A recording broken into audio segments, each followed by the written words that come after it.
तो कहानी की शुरुआत में हमें बताया जाता है कि कई साल पहले दुनिया पर देवताओं और राक्षसों का राज हुआ करता था, जिनमें से एक देवता ज़्यूस के बेटे परस्यूस ने क्रैकन नाम के एक खतरनाक राक्षस को मारकर इंसानों की रक्षा की थी। पर अब वो एक आम इंसान की तरह जिंदगी जी रहा था, जो कि उसने खुद चुनी थी। हालांकि उसके पिता ज़्यूस ने उसके सामने देवता बनने का प्रस्ताव रखा, लेकिन परस्यूस ने अपने पिता के इस प्रस्ताव को ठुकरा दिया। यहाँ तक कि उसने इंसानों की ही तरह कई कठिन परिस्थितियों का सामना भी किया, जिस बीच बीतते हुए समय के साथ किस्मत ने उससे उसकी वाइफ को भी छीन लिया, जिसकी आखिरी इच्छा थी कि परस्यूस उनके बेटे को एक देवता या योद्धा बनाने के बजाय एक आम मछुआरा ही बनाए, क्योंकि इस तरह से ही परस्यूस और उसका बेटा खतरों से दूर रहेंगे। इसलिए उसने कभी भी अपने पिता यानी कि ज़्यूस को याद नहीं किया। साथ ही वो अपने बेटे के साथ एक आम मगर खुशहाल जिंदगी जी रहा होता है। मगर एक दिन परस्यूस से मिलने के लिए ज़्यूस खुद आते हैं, क्योंकि उन्हें परस्यूस की मदद की सख्त जरूरत थी। वो उससे कहते हैं कि लोगों ने अब देवताओं को पूजना बंद कर दिया है, जिस कारण देवताओं की शक्तियाँ दिन प्रतिदिन कम हो रही हैं, और जैसे जैसे देवता कमजोर होते जाएंगे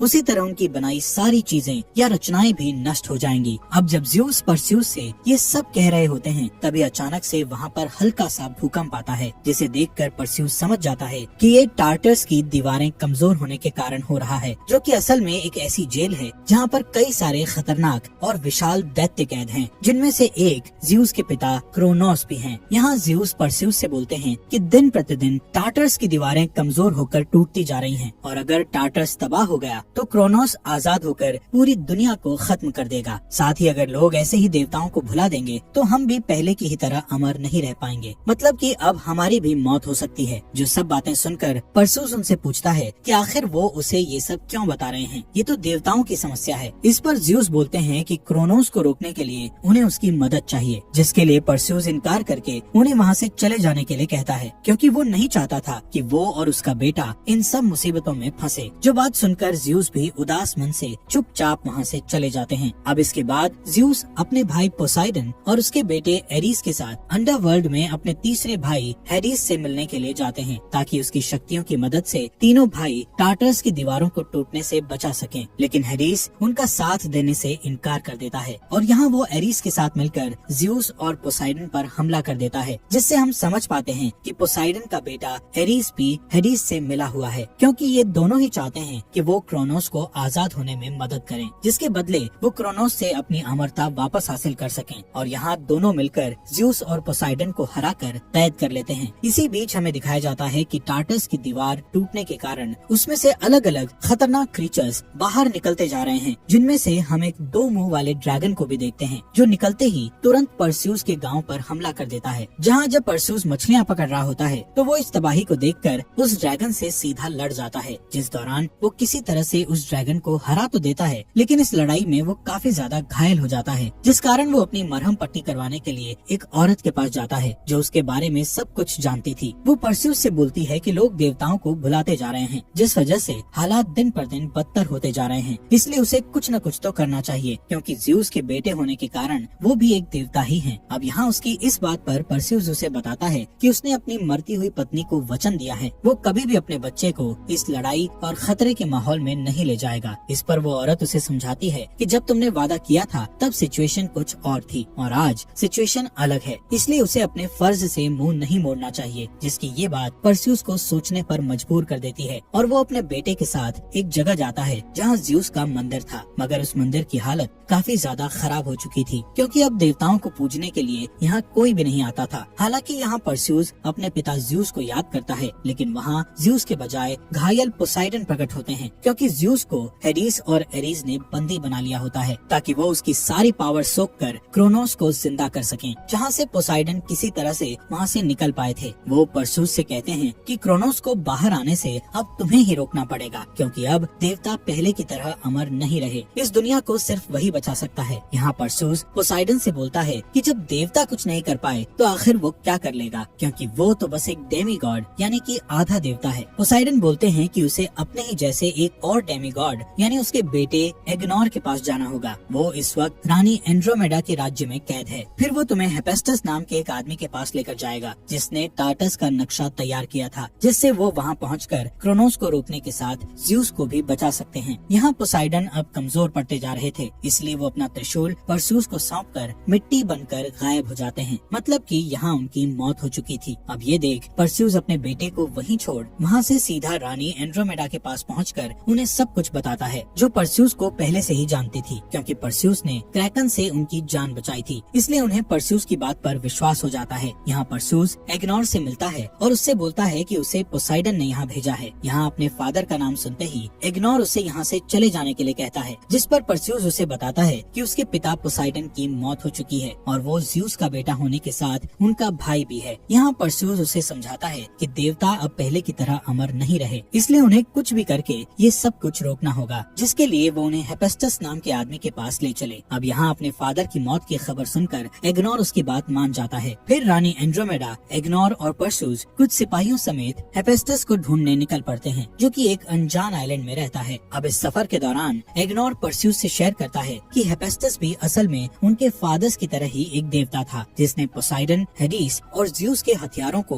अपने हाथों से बनाया था, जिन्हें अगर मिला दिया जाए तो वो एक ऐसा शक्तिशाली हथियार बन जाता है जिसकी मदद से क्रोनोस जैसे ताकतवर दैत्य को भी मारा जा सकता है। दरअसल हेफेस्टस खुद भी एक देवता था, जिसकी शक्तियाँ ज़्यूस और पोसाइडन ने उससे छीन ली थी, क्योंकि उसने एक समय पर हेडिस की मदद की थी, जिस कारण अब वो लोगों की नजरों से दूर एक अनजान आइलैंड पर आम इंसानों की तरह जिंदगी बिताता है। अब जल्द ही ये लोग उस आइलैंड पर पहुंच जाते हैं, लेकिन हेफेस्टस तक पहुंचने के लिए इन्हें एक घने और विशाल जंगल से होकर गुजरना था, जहां परस्यूस देखता है कि उस जगह काफी सारे ट्रैप्स या फंदे लगे हुए हैं, जिनमें से एक में एग्नोर गलती से फंस जाता है और उसके फंसते ही कोई उसे अपनी तरफ खींच लेता है, जिसे परस्यूस बचाने के लिए उसके पीछे भागता है कि तभी उसकी तरफ कोई एक पेड़ की डाल फेंकता है, जिससे परस्यूस बाल बाल बचता है। और तभी अचानक से उसके सामने बहुत ही विशाल एक आंख वाला दैत्य आता है, जिन्हें इस मूवी में साइक्लॉप्स बोला गया है, जो कि इतना बड़ा था कि वो किसी भी इंसान को मच्छर की तरह मसल दे। लेकिन परस्यूस उससे बहादुरी से लड़ने लग जाता है और फिर वो किसी तरह से उस साइक्लॉप्स को नीचे गिराने में कामयाब हो जाता है। फिर वो उसके ऊपर चढ़कर उसे पोसाइडन के दिए हुए त्रिशूल से मारने के लिए बढ़ता है, मगर तब तक वहाँ और कई साइक्लॉप्स आ गए थे, जो कि जब परस्यूस के हाथों में वो त्रिशूल देखते हैं तो वो सभी उसके सामने अपने घुटने टेक देते हैं। साथ ही वो एग्नोर को आजाद करने के साथ उन्हें हेफेस्टस तक पहुँचने का रास्ता भी बताते हैं, जहाँ पहुँचकर परस्यूस हेफेस्टस से सब कुछ बता देता है। जो बात जानकर हेफेस्टस बोलता है कि अगर क्रोनोस आजाद हो गया तो ये पूरी दुनिया तहस नहस हो जाएगी। यहाँ परस्यूस उनसे बोलता है कि आपने ही देवताओं के 3 सबसे शक्तिशाली हथियार बनाए हुए हैं, जिसकी मदद से पहले भी क्रोनोस को हराया जा चुका है, इसलिए अगर वो उनका साथ दें तो इस मुसीबत का सामना कर सकते हैं। पर हेफेस्टस का कहना था कि वो अब एक आम इंसान है, उसकी शक्तियाँ उसके पास नहीं है, भला वो क्या ही कर लेगा। तो उसकी इस बात पर एंड्रोमेडा उसे हिम्मत देते हुए बोलती है कि एक आम इंसान नामुमकिन को भी मुमकिन कर सकता है। इसलिए हेफेस्टस इनकी मदद करने के लिए तैयार हो जाता है, क्योंकि उसने टार्टस के साथ अंदर के कैद खाने को भी बनाया होता है, तो उसे एक सीक्रेट रास्ता पता होता है, क्योंकि उस वक्त उसने खुद बाहर से टार्टस में दाखिल होने के लिए एक सीक्रेट रास्ते का निर्माण किया था, जो कि एक भूल भुलैया से होते हुए जाता है। हेफेस्टस बताता है कि जरूर उन्होंने हेडिस को टार्टस के बीचों बीच कैद किया होगा, ताकि क्रोनोस आसानी से उसकी शक्तियाँ खींच सके, जो बात सही भी होती है। फिलहाल जब ये लोग उस भूल भुलैया की तरफ जा रहे होते हैं तो वहाँ पर इनका रास्ता रोकने के लिए एरिस आ जाता है। अब क्योंकि इनके साथ एंड्रोमेडा के कुछ सिपाही भी थे, तो उन्हीं में से किसी ने एरिस की प्रार्थना की होगी, क्योंकि वो असल में युद्ध का देवता है, जिस कारण वो यहाँ ऐसे अचानक प्रकट हो गया। और अब एरिस इन सभी को तगड़ी टक्कर देता है, जिसके बाद परस्यूस भी उससे लड़ने की कोशिश करता है, मगर वो उसके सामने बिल्कुल भी नहीं टिक पाता। हालांकि इन सब के बीच हेफेस्टस ने वो सीक्रेट डोर ओपन कर दिया होता है, जिसके जरिए ये लोग टार्टस में पहुँच सकते थे। और हेफेस्टस जल्दी से परस्यूस, एंड्रोमेडा और एग्नोर को उस दरवाजे के अंदर भेज देता है, लेकिन यहाँ एरिस हेफेस्टस की जान ले लेता है, जिसके बाद हमें परस्यूस और बाकी सभी को दिखाया जाता है, जो कि एक नक्शे के सहारे इस भूल भुलैया को पार करने की कोशिश कर रहे होते हैं, जहाँ रास्ते में उनके सामने मिनोटोर नाम का एक अजीब सा क्रीचर आता है, जिसे परस्यूस मारने में कामयाब हो जाता है। वहीं दूसरी तरफ ज़्यूस, जो शक्ति खींचे जाने की वजह से अब कमजोर पड़ चुका था, वो हेडिस से कहता है कि उसने इन सब के लिए उसको माफ कर दिया है और अब वो भी उसे माफ कर दे, क्योंकि उसने हेडिस को अंडरवर्ल्ड में भेज दिया था। यहाँ दोनों ही एक दूसरे को माफ कर देते हैं और हेडिस फैसला करता है कि वो ज्यूस को यहाँ से आजाद करवाएगा। पर तब तक वहाँ एरीस आ जाता है जो हेडिस को ऐसा नहीं करने देता और उन दोनों में इस चीज को लेकर लड़ाई शुरू हो जाती है, जिस बीच एरीस ज्यूस के हथियार से